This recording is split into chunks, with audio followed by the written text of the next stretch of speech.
Halo guys, selamat datang kembali di Developer Rupiah. Kayaknya udah setahun lebih deh sejak terakhir kita bikin video tentang Coinbase, tentang Layer 2 Base. Ini sebenarnya kalau kalian pakai keyword di channel kami ini ada beberapa video yang menarik yang kami dari dulu tuh rasa kayak ini L2 yang menarik sih, karena dia itu punya potensi untuk bisa diadopsi secara mainstream gara-gara didukung dan infrastrukturnya tuh dari Coinbase exchange terbesar. Dan di video terakhir tuh sebenarnya kami merasa bisnis mereka itu udah dibangun sejak mereka OG di industri kripto sampai sekarang dengan rekam jejak dan reputasi yang bagus jadinya.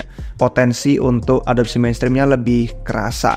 Dan ternyata ada beberapa update menarik juga yang kita bakal bahas hari ini dari sudut pandang Ethereum dan ekosistemnya, karena ada beberapa orang yang bilang katanya bandar Coinbase ini nih yang mengontrol Ethereum. Katanya masa depan Ethereum ada di tangan Coinbase.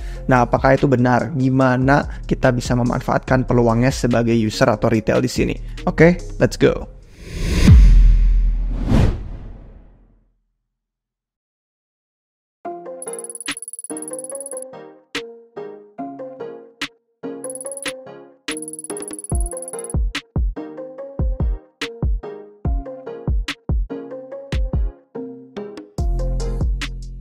Oke guys, disclaimer aja karena ini udah kami record dari hari Jumat. Jadi kalau misalkan ada beberapa info baru atau udah ada yang berubah, nanti kalian bisa komen aja di bawah. Nah, kalau misalkan kalian udah nonton video sebelumnya, pokoknya kita bikin ada beberapa, tinggal pakai keyword base. Ini ada yang apakah BNB killer, apakah ini kebangkitan L2 Ethereum yang paling bullish. Dan kalau misalkan kalian lihat yang baru aja minggu lalu kita publish, itu ada video tentang L2 rollup yang membunuh Ethereum.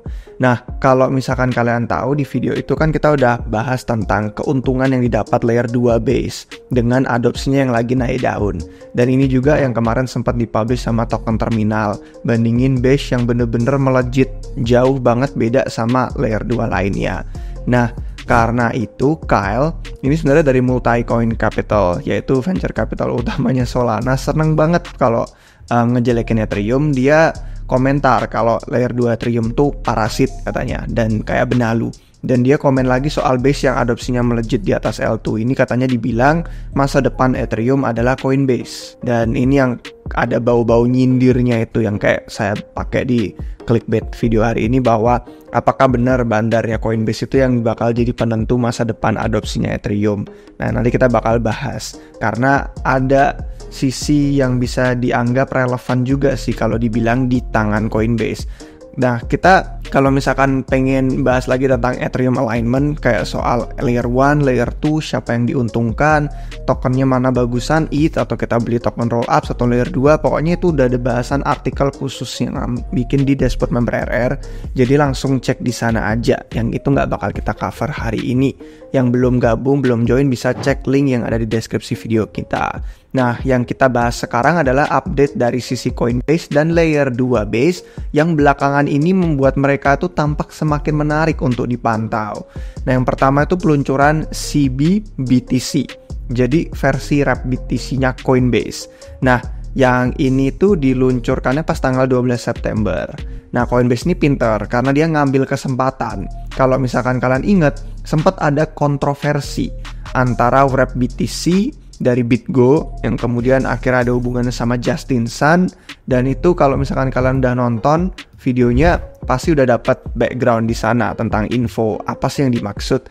Jadi ini video yang waspada gejolak DeFi Ethereum, risiko BTC wrap. Nah, di situ clickbaitnya kita bilang Justin Sun berulah lagi karena ada hubungannya di sana. Dan Coinbase itu mau ngambil pangsa pasar dari BitGo yang sejauh ini tuh tetap memimpin aset BTC secara on-chain untuk bertahun-tahun lamanya.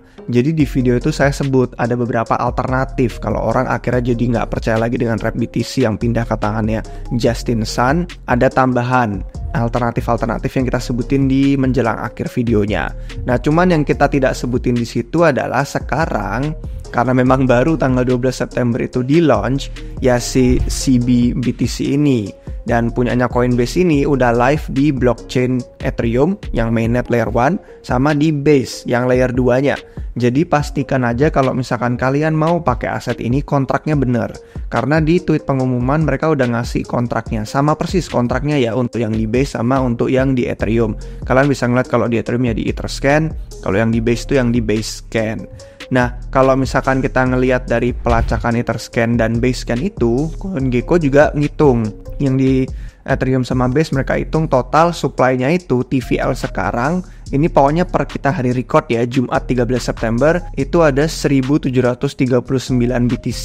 Jadi dengan TVL segitu kalau kita dolarin ya jadi sekitar 101,4 juta dolar. Itu TVL yang lumayan loh, karena hitungannya dari kemarin malam di launch terus pagi hari Jumat kami record itu cuman beberapa jam aja setelah peluncuran tapi udah dapat TVL segede gitu. Nah, yang menarik dari Coinbase Wrap BTC ini adalah kalau misalkan kalian di exchange Coinbase-nya, order book CB BTC ini tidak terpisah. Jadi nggak misah sama yang Bitcoin. Pokoknya kalau waktu CB BTC ini ditransfer, dimasukin ke exchange Coinbase, itu akan langsung otomatis ditukar ke Bitcoin, ke BTC. Nah, beda kalau kalian ke on-chain. Kalau di Base layer 2 atau di Ethereum di layer 1, waktu BTC itu ditransfer secara on-chain, itu langsung otomatis konversi menjadi CB BTC.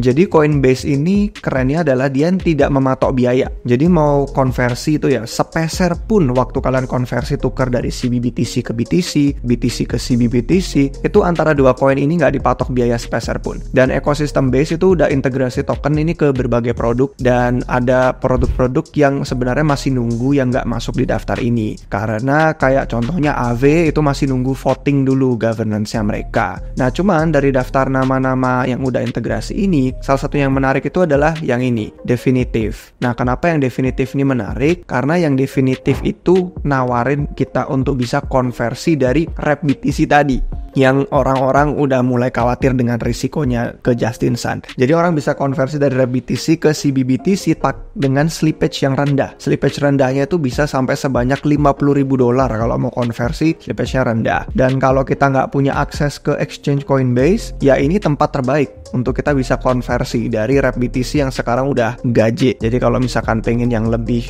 bisa dipercaya, ya ekspektasi kami sih CBBTC itu bakal nyalip TVL-nya Wrap BTC karena akan lebih diperhatikan orang segera. Kalau kalian udah ngikutin siklus kripto dari industri-industri udah ngikutin industri dari siklus sebelumnya, nggak ada alasan untuk lebih memilih BitGo atau Justin Sun karena rekam jejak dan reputasi mereka yang nggak bagus. Apalagi mereka yang jadi kustodian untuk megang aset kita. Jadi kalau ada alternatif yang lebih bisa dipercaya, alternatif yang rekam jejak dan reputasinya lebih bagus kayak Coinbase, ya mending pilih ini. Dan mirip dengan BitGo sama Wrap BTC, Coinbase dan CBBTC itu nggak bisa menghasilkan pendapatan langsung dari sini. Cuman ya ini peluncurannya memperkuat layer 2 Base karena jadi blockchain yang pertumbuhannya terpesat di antara ekosistem rollup Ethereum. Dan berita ini sangat penting, jangan diremehin, karena kalau misalkan kalian masih bingung tentang layer 2 mana yang menarik untuk dipilih di atas ekosistem Ethereum, ya di video sebelumnya yang kita bahas tadi, layer 2 rollup membunuh Ethereum, itu udah kelihatan banget kalau Coinbase itu terus menawarkan produk yang orang inginkan. Dan kalau itu mereka terus lakuin, terus mereka naruh insentif yang tepat untuk orang-orang masuk ke dunia on-chain lewat layer 2 Base, itu Coinbase bakal menghasilkan banyak banget duit. Dia bisnisnya bakal sangat profitable. Dan kalau misalkan kita lacak di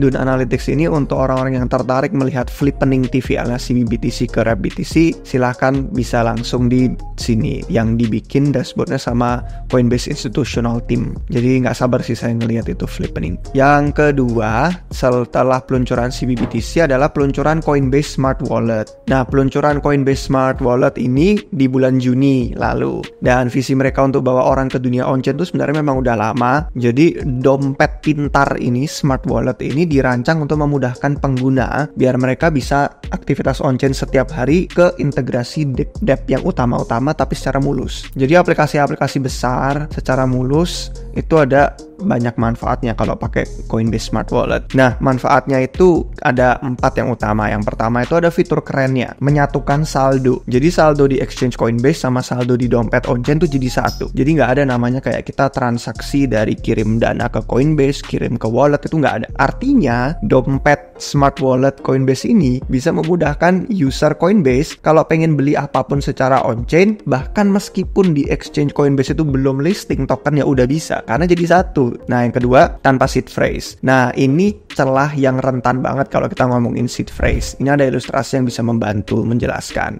Dan karena sulit ya orang untuk menyimpan seed phrase dengan benar, dan apalagi kalau memastikan biar rahasia penyimpanan seed phrase kita itu nggak ada orang lain yang tahu, itu kayak sulit banget. Terus smart wallet Coinbase ini memanfaatkan berbagai verifikasi alternatif yang jauh lebih mudah. Jadi kayak misalkan kalau kita pakai iPhone ada Face ID, atau kalau misalkan kita pakai sidik jari fingerprint juga bisa, atau pilihannya pakai profile kayak Google Chrome, atau device yang terpisah hardware kayak YubiKey. Nah, itu alternatif yang ditawarin sama Coinbase. Jadi memudahkan sekali untuk penyimpanan tanpa seed phrase.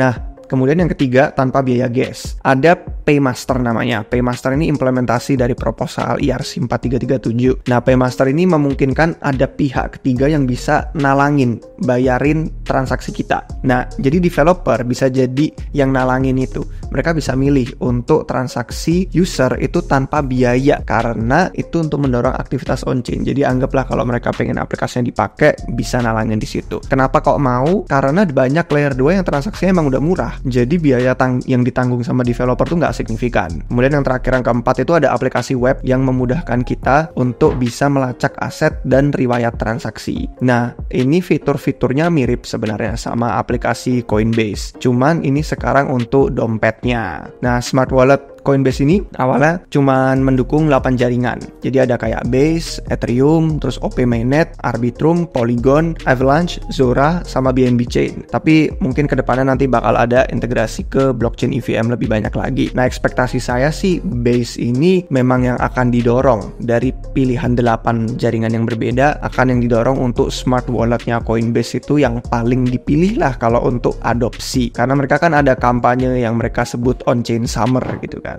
Nah, on-chain summer ini sendiri pun udah ada banyak highlightnya untuk tahun 2024 tentang angka-angka yang mereka udah share di sini, seberapa bagus atau baik pertumbuhannya. Nah, kalau kita udah bahas yang tadi peluncuran CBBTC, terus peluncuran smart wallet Coinbase, yang ketiga itu ada consumer app. Jadi aplikasi-aplikasi yang versi base-nya, yang kalau di blockchain kayak Ethereum, Solana udah ada, ini versi base-nya. Jadi ada 2 contoh kita bakal ngomongin. Cuman sebelum kedua contoh itu, kita sebenarnya nggak boleh lupa ya sama yang namanya Friend.tech. Nah, Friend.tech ini sebenarnya dulu yang harapannya tinggi banget kalau soal consumer app. Cuman sampai ditunggu-tunggu versi keduanya, ditunggu-tunggu peluncuran tokennya, malah nggak sesuai ekspektasi. Nah, kita ngelihat aja dari segi harga turun terus, dari segi sentimen juga makin buruk, dan orang-orang yang merhatiin Friend.tech juga makin menurun. Jadi dengan hasil yang mengecewakan ini, dengan potensi yang sebenarnya besar, itu sayang banget. Coba nanti kita lihat deh, pantau perkembangan ke depannya, apakah bisa comeback Israel, apakah ada community takeover yang bisa bikin dia jadi bangkit lagi. Pokoknya buat yang mau baca artikel beritanya kemarin kejadian Friend.tech tuh gimana, bisa langsung ke situs web Rupiah. Udah ditulis sama